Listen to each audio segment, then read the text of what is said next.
And we are live at the Conscious Life Expo, February 2019. And this is Rob Rowe, standing in for Debbie Dashinger of the Dare to Dream podcast. And I have the immense good fortune to be here with Steve Kotler. Steve, thanks for coming on the podcast. Thanks for having me. All right. So I'm going to take off as a launching pad here, assuming that our listeners know how to use the internet and know how to find you and all your background. So I'm not going to ask you the traditional question of, well, Steve, how did you get to where you are and what's your journey? So we're going to scrap all of that. What I want to ask you about is Lionzorn and empathy tracking, okay? What is that? That is the character and the premise in your new novel that's not even out yet. And I had the very good fortune to read an advance copy. So you've thought a lot about cultural shifts in society. You've thought a lot about what might influence that. You've thought a lot about the subject of empathy. In fact, our protagonist, Lionzorn, is what you called an empathy tracker. So what is an empathy tracker, and can you tell us a little bit about how this character actually functions with that kind of a career? So, to back into empathy tracking for a second, I was looking at the question of what does it take to fracture a species, right? And it doesn't take a whole lot in nature, right? A river is enough to sometimes split a species. For most of recent history, we've been the dominant. There's only one.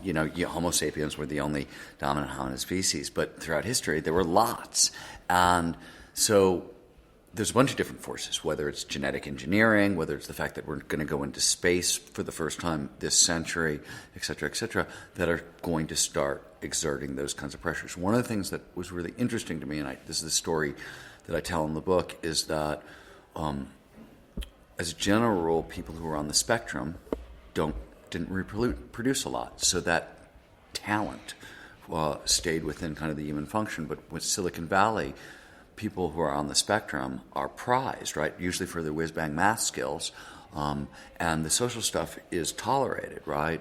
So you can work with it. So people who are very high functioning on the spectrum are mating basically for the very first time at high frequencies, right?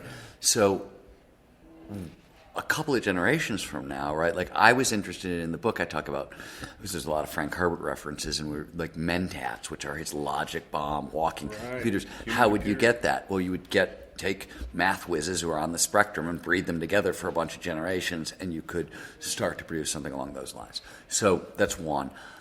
In the empathy thing, what we know is, and this is just interesting in general, that each generation seems to be more empathetic than the prior one. So there's work, I want to say it's at a Harvard in the adult development, that say that millennials, for all the problems they have in the world, are as empathetic in their 20s as folks in my generation were in their 30s or 40s, right? And empathy tends to widen over time as we age. You gain, if you do the work, right? If you do the personal growth work, you move up the adult development scale, and one of the things you gain is empathy. So all this stuff is known and tracked and whatever. So empathy seems to be this thing that's evolving more into us, one way or the other. Maybe it's in culture, mostly maybe through life experience. Hard to say. I mean, culture is shifting, right? And where we draw our in-group, out-group lines are changing and shifting. I just started thinking about what would happen if, in the way that like people on the spectrum breeding together could produce hyper-analytical minds that are like not quite human, right? You fractured the species. Now you're literally genetically changing things. What happens if empathy could be developed that way? So an M tracker is not just interpersonal empathy. He can feel empathy at a cultural level, so he can actually feel emotionally how culture is going to shift in the future. And it's a useful skill for a certain kind of company, is the line that I say in the book. So like obviously there's corporate benefits in the way, like he's sort of like the cool hunter of tomorrow, basically, like but nth degree out from that, I would say. And it was sort of a way at looking at a lot of things, especially looking at the central core theme of the book. If there's one theme, I think, is that if we're going to survive the challenges that we're facing over the next century, especially environmental challenges, empathy has to be empathy for all. It's got to be empathy for not just humans, but plants, animals, ecosystems. Otherwise, we're not going to care enough about the natural world to avoid the crisis that we're now facing. So that's some of the ideas that I was playing with. So in the book, there's a couple of interests. It was very kind of Game of Thrones-ish a little bit in that there were different players that kind of had their own agenda that they wanted to further, and they were all kind of interrelated. We had a sort of a Google-ish type of mega corporation, Arctic Corporation. We had a billionaire basically, heading it up, sort of maybe a Richard Branson-ish kind of character. And then we had sort of this underground movement that was all very mysterious in the beginning, and it started to sort of come to light, and you called them the Rilkeans. And they had a different approach to the empathy thing. Arctic Corporation wanted to look at commercial interests, and there's always going to be that. I've talked to some psychics here who are real psychics, and there's definitely a commercial interest there. Imagine being able to predict the stock market next month or next week. Some people are actually doing that. With the Arctic Corporation, they wanted to gain control of the empathy sensing trend, if I'm correct. They were trying to get control of a pharmacological drug that could expand empathy. Okay. The Rilkean, so Rilke, empathy as historically, this is super interesting. The evolution of empathy in culture, empathy as a word doesn't show up until the 1800s. And what's interesting about it is Ludwig Wittgenstein, the philosopher, says the limits of my language are the limits of my world. And what he means by that is language shapes perception at a really deep level. And so religions have been trying to get us to live nicely together for thousands and thousands of years with, let's say, mixed results. At best. Right, at best, right. So, but the word empathy shows up in the mid-1800s, and it comes out of art theory. They're trying to figure out how is it that when I look at a painting, I get a mood that was actually the painter's original mood, right? So how is this feeling transferred through the medium of art into another human being? And so there's a whole bunch of people who are trying to solve that problem, think about it, and empathy comes out of that. And literally within 10 years of the word showing up in culture, slavery is outlawed almost everywhere. The women's rights movement starts, black rights movement starts, animal rights movements all start within a decade of us finally having a term for this thing that we share together. So was that kind of the beginning of the upward turn of the hockey stick to where now? Where we are now, yes. And so Rilke, the poet, was very big part of the movement. He called empathy my superpower. So what most people don't know is when we know the famous Rilke quote, live the questions. Rilke felt empathy was the best way to live the questions, right? So he literally was, you want to know something? Walk a mile into somebody's moccasins kind of thing, right? And so the Rilkeans are, they started out as kind of a counterculture, punk-ish movement that turned into sort of a belief system. And one of the questions that I look at in the book is how culture shifts and how religions get assembled, right? And the characters have sort of cobbled together their religion from Rilke and from some psychedelic stuff and blah, blah, blah, blah, blah. And I'm just kind of looking at how that gets stitched together. But, what the question I'm asking is obviously, what would it take to really create this kind of empathetic movement, right? So we could actually empathy for all plants, animals, ecosystems. And sort of the mechanics to that, if I'm not mistaken, you're suggesting sort of, tie back to what Frank Herbert suggested in the Terraforming of Doom, with the Fremen being led by a Messiah-like figure, Muad'Dib, who basically unified all the Fremen on Arrakis and created something that then shifted the history of that planet for centuries into the future, and Arrakis eventually became a paradise. I'm trying to do it without the cult, right? Like Muad'Dib was the terrible thing, right? He had to become this cult leader, and he unleashes all kinds of holy war and right-wing religious fanaticism, and in this case it was probably left-wing religious jihadism, whatever. And right, so I'd like to avoid that particular outcome. But Herbert, one of the things that I think he saw more than anybody, and that's why he's so feature prominent in the book, is that environmental collapse leads to huge, massive cultural shifts. and it tends to blend cultures together. So like the Fremen were a mashup of Zen Buddhists, Islamic extremists with left-wing American mid-60s environmentalism, right? That's what he mashed together to create his Fremen. So I mashed a bunch of things together to create the Rilkeans. But it was the same kind of issue because, how do you kind of prepare culture to deal with environmental crisis is, a question that I was looking at. And I'm also, I have to say, I'm kind of a Darwinian. So I don't I have friends who use the term cultural architecture and shaping, like as if you could do that. I sort of think this is way too complex and it's not predictable and there's randomness in the system and you can't shape culture. It goes haywire. Well, I don't know. I think you kind of made some suggestions here and there in the book about some parallels with where we are now in the 60s. Obviously, a mind-altering substance figures prominently in the book. And then, of course, in the 60s, we have Leary and Alpert and LSD and some serious cultural shift going on there. And we came out of the 60s far different than we went in as a big society. You make an excellent point. That's one of the other things I think. I don't know if I go as deep into this as maybe I should have, but one of the things that I'm really paying attention to is technology. The technologies for drug discovery, right, across the boards. Whether it's we're starting to develop 3D chemical printers, so we can print the drugs from scratch wherever. Both early level quantum computing and AI is really pointed at drug discovery, and with user friendly interfaces, meaning like you and I could jump onto an AI, point and click with a printing device on the back end. So like what I think about is how much culture has been shifted by psychedelics. And until Alexander Shulgin really comes along in the past 20, 30, 40 years, there's a limited, like you're talking 10, 12, 15 substances globally, right, that people had access to. Shulgin added another couple hundred to the pharmacopoeia, of which maybe people use 10, 15. Think about how much culture has been changed just by this. And now we're about to get DIY, psychedelic, underground chemists playing with stuff. Like where it's going over the next 10 to 15 years in terms of pharmacologically aided consciousness exploration, it's about to become an open source movement, right? Like this has been rarefied air, and suddenly everybody's going to be able to do it, and that's interesting.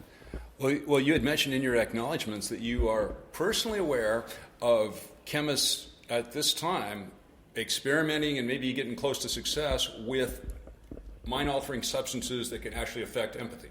Yeah, there are a bunch of different people who are playing with it at a bunch of different levels. I mean, but this is not, obviously MDMA, that's, can extend empathy. Marijuana, absolutely openness to experience, openness to other people. So we know substances can do this already. So we have a good understanding of how norepinephrine and dopamine produce romantic love and how oxytocin produces trust. And, we're starting to get some of the foundational ingredients.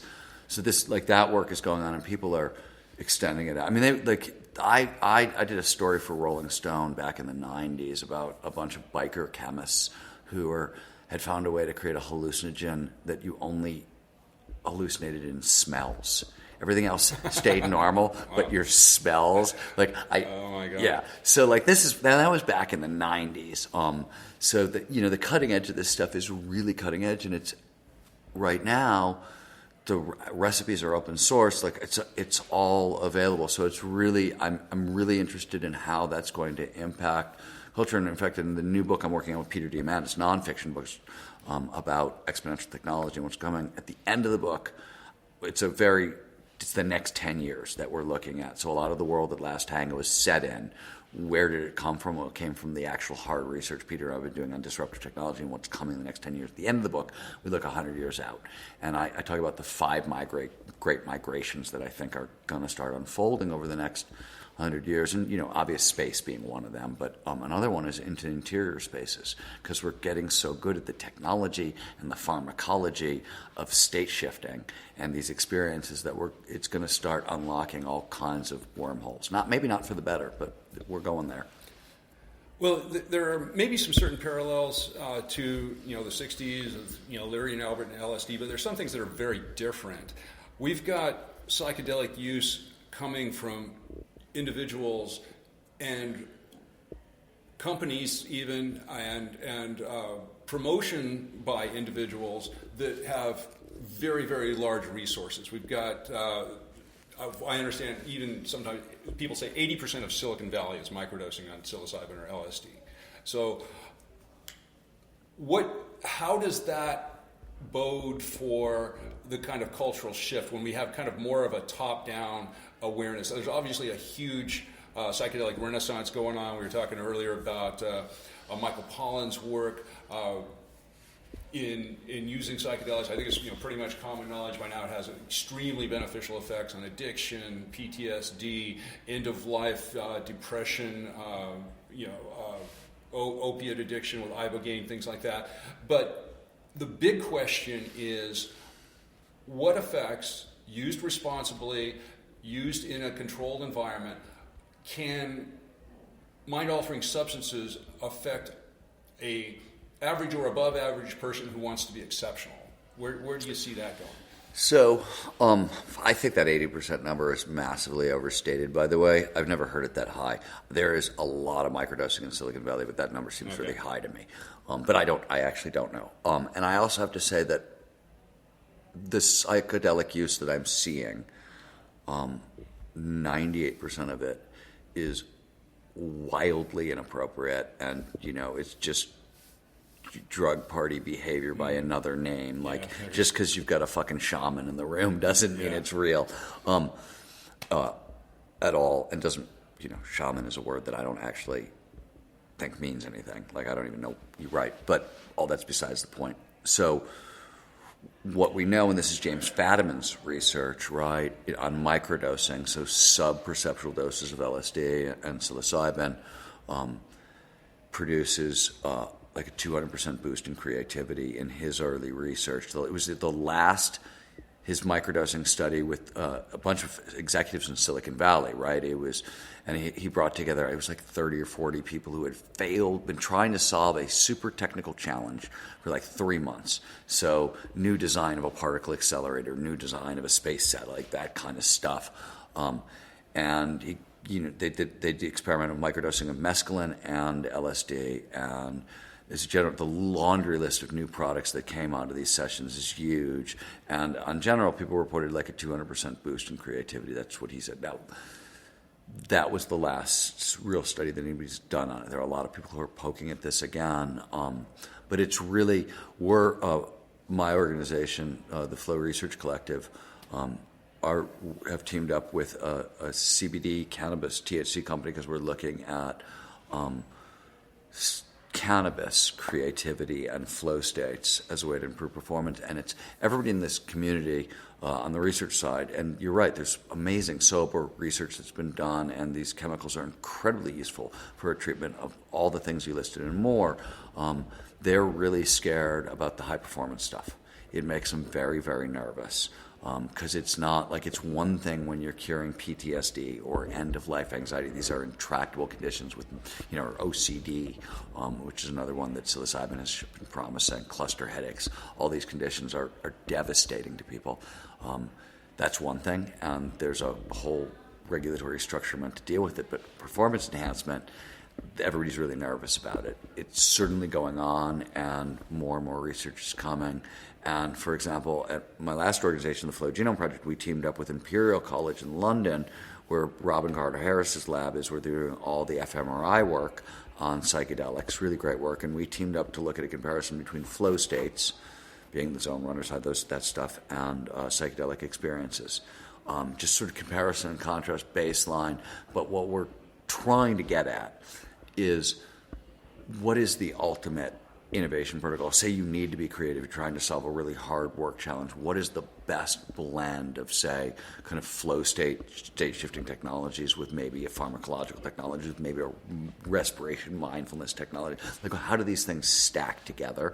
Because everybody knows, in the community, there's kind of an overwhelming consensus that nobody wants to talk about out loud, because for obvious regulatory reasons, but everybody sort of seems to believe, is that the best protocols for both for trauma and for high performance are going to involve combinatory therapies. It's not just going to be meditate or try this substance or, blah, blah, blah. It's going to be some blend of these things together. Multi-pronged is always Yeah, best. always best. Medicine and everything. And you saw it. I wrote a story called The Psychedelic Renaissance, oddly enough, let's say 10 years ago.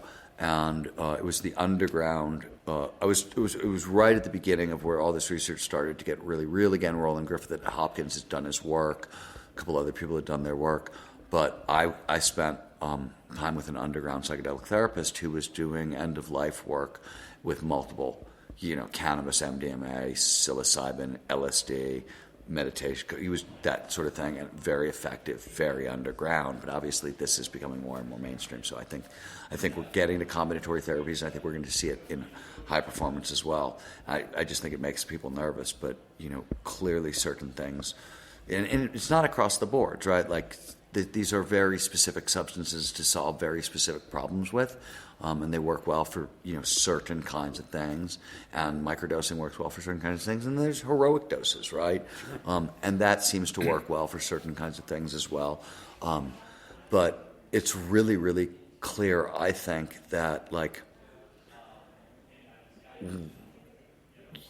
once a year, twice, those are sober use rates for a lot of people. We're finding that single doses will cure a soldier of PTSD in some cases. Indefinitely, right? Like maximum 2 or 3 doses. Well, yeah, I mean, right? Like the early MAP study on MDMA with Michael Mitherhofer, Dr. Mitherhofer, was done. Crap, it's got to be 8 years ago now, and the PTSD is still in remission from a single dose, right? So clearly these things are effective in low doses, and I just think they make people too wobbly. And nobody abused psychedelics more than I did when I was in my 20s. I absolutely am as guilty of it, but the combinations that people are using right now are really potent, and they're really I'm meeting whole generations of smart people in Silicon Valley are just wackadoodle on drugs. Well, I think there's a matter of personal responsibility, personal acceptance of risk. If you're going to use fire as a tool to warm your house, you got to be careful not to bring your house down. That's exactly the case. I think you and I would agree that the government doesn't really have that much of a place in telling us what we can and cannot put into our own bodies. But the government's going to disagree, and the wheels of government turn slowly. But outside of that, it seems that there is definitely progress moving in that direction. I mean, just look at the states that are dropping like flies for recreational cannabis. Pretty soon it will be all of them. So there's kind of an unstoppable trend in motion here. So let's say imagine, just speculate a little bit. Let's say some of these concerns can be dismissed.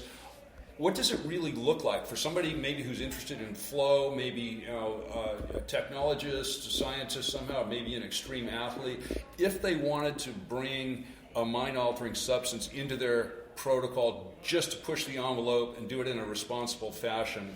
I got to tell you, that's not I try to stay in my lane. That's outside my lane. I work on flow. I have a good understanding of the neuropharmacology and things like this, but certainly I would never, ever give anybody advice on how to use psychedelics. First of all, if you have schizophrenia in your family, psychedelics are harmless pretty much, unless you have schizophrenia in your family. And if you have schizophrenia in your family, and I have an uncle who was my father's brother, brilliant man, brilliant athlete, went to San Francisco in the summer of love, took some acid, and has never come back. Really? Oh yeah, full-scale schizophrenic break. I've seen all sides of this up close. Nobody knows if that's what set him off, but that's what the research consistently shows. So it's irresponsible to start recommending this stuff to anybody until you've at least investigated that particular question. Understood. So you've done a lot of association with Peter Diamandis, also one of my favorite guys. I've followed him a lot. He's talked a fair bit with Dave Asprey, some phenomenal conversations, and I've read some of his stuff. You're continuing to work with him, right? Yeah. So we're on our third book. It's coming out next February. So Is there any up-to-the-minute stuff you can share with our listeners about, Peter Diamandis is, fascinated with the subject of, immortality and conquering death. He's got a couple companies dedicated to that. I remember one of his Cellularity, probably a couple other companies. Phenomenal entrepreneur. Can you talk about anything that, might not be widely known to the public that you can still discuss that's happening on the horizon with Peter? I'm not going to talk out of turn about my friend Peter, but I will say, Cellularity is a stem cell company, and on the longevity front, it is starting to get interesting, right? We now have a pretty good idea that there are 9 main causes of aging, and there are interventions or potential interventions targeted at all of them. Senolytic medicines are really, really neat that target, for example, zombie cells. Do you know? So I've heard the term. A zombie cell is basically it's a cell that can't die, right?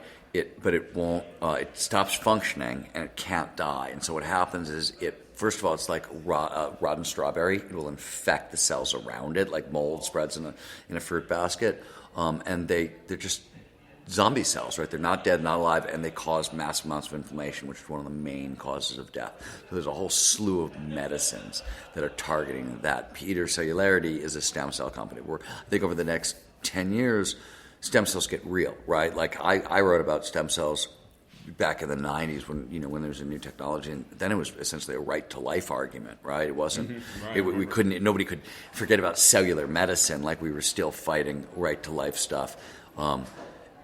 Now I think we're going to start seeing our first real medicines this way. Gene editing to fight disease is going to become a real thing. And the thing that is the most mind-blowing to me is the work that one of my heroes, Martine Rothblatt, is doing on 3D organ printing. So she's been working primarily on lungs, right? Cool. And they're teamed up with Cellularity. So Martine's company is teamed up with Cellularity because she's working on 3D printing lungs and pulmonary stuff, and you have to kind of reboot the lungs with stem cells. So it's a combinatory approach, but literally it's 3D printed, biologically based replacement body parts. So you mentioned yesterday that even with today's technology, about 50% of the body parts are. We can replace about 50% of the human body right now with bionic body parts.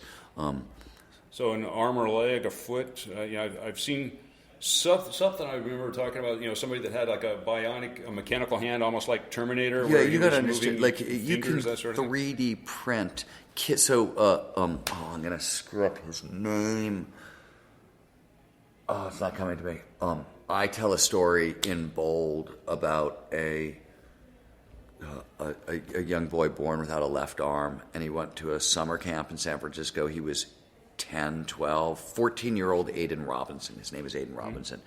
And he was born without a left arm. He went to a summer camp in San Francisco, and he came back and 3D printed himself kind of a bionic replacement arm. This arm has so much dexterity. He can handle a grape, and a raisin. Those are when they test fine motor skills in bionics. That's the thing. Can you hold a grape? He can play the violin with his homemade prosthetic bionic arm. He can practice his violin. He could build with Legos. And this is on the neck or with a bow. Both. Really? This is I think it's neck. Actually, it's the neck. But I've seen him bow with it too. It's literally like this is a kid on homemade technology. So imagine what's going on at the cutting edge. Oh, totally. Okay, so we've got our next people coming in here. Steve, it looks like we're going to have to wrap it up. Where can people find you to learn more about your work? StephenKotler.com, StephenKotler.com. Well, it has been a thrill, and congratulations on The Last Tango in Cyberspace. I can say from personal experience that it's one of the most awesome books out there, so anybody who's listening, highly encourage you to check it out. Okay, well, signing off. Take care, Steve. We'll see you around. Thanks, Rob. It's a wrap.